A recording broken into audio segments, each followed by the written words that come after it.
Shalom, selamat pagi saudara yang diberkati Tuhan. Jumpa kembali dalam seri pembahasan firman Tuhan bersama Allah di waktu fajar. Mari berdoa. Bapa di sorga, berkati firman-Mu, berikan kami kuasa Roh Kudus di dalam nama Yesus, Juru Selamat kami. Amin. Judul pembahasan firman Tuhan pagi ini adalah umat Allah dijanjikan kecurahan Roh Kudus. Yehezkel 39 ayat 29. Firman Tuhan berkata, "Aku tidak lagi menyembunyikan wajahku terhadap mereka. Kalau aku mencurahkan rohku ke atas kaum Israel, demikianlah firman Tuhan Allah." Saudara yang diberkati Tuhan, apabila Kristus hidup di dalam hati, maka adalah mustahil untuk menyembunyikan terang hadiratnya atau membiarkan terang itu menjadi kabur.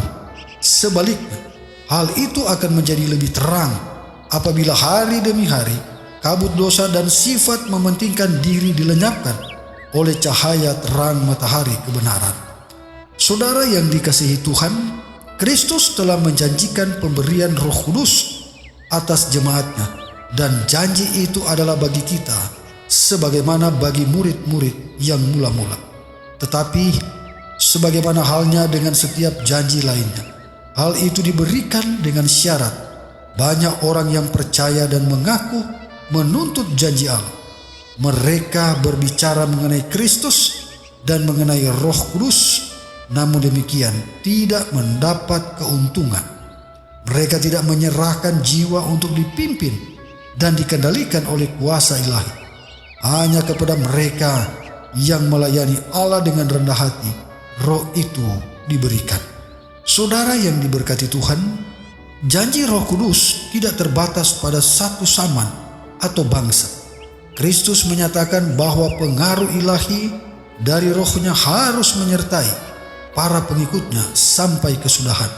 Sejak hari Pentakosta sampai kepada waktu ini, penghibur itu telah dikirim kepada semua orang yang menyerahkan diri mereka kepada Tuhan dan kepada pekerjaannya, kepada semua orang yang sudah menerima Kristus sebagai juru selamat pribadi. Roh Kudus datang sebagai penasihat, penyuci, pembimbing dan saksi. Lebih dekat orang-orang percaya berjalan dengan Allah, lebih jelas dan berkuasa ulala mereka menyaksikan kasih penebus dan anugerahnya. Tuhan memberkati kita adalah doa dan harapan saya pagi ini. Amin. Mari berdoa. Bapa di sorga, terpujilah nama-Mu Tuhan pagi ini. Terima kasih kami bisa menikmati berkat rohani lewat perenungan firman Tuhan. Terima kasih janji Roh Kudus-Mu tidak terbatas dari zaman ke zaman. Sejak Engkau memberikan akan kecurahan Roh Kudus pada murid-murid sampai saat ini. Roh Kudus itu nyata di dalam kehidupan bagi umat-umat Tuhan, bagi jemaat yang mau menyerahkan hidupnya, hatinya kepada Tuhan dan melayani pelayanan bekerja dengan Tuhan. Berkati lindungi kami sepanjang hari ini. Terpujilah nama-Mu di dalam nama Yesus, Juru Selamat kami.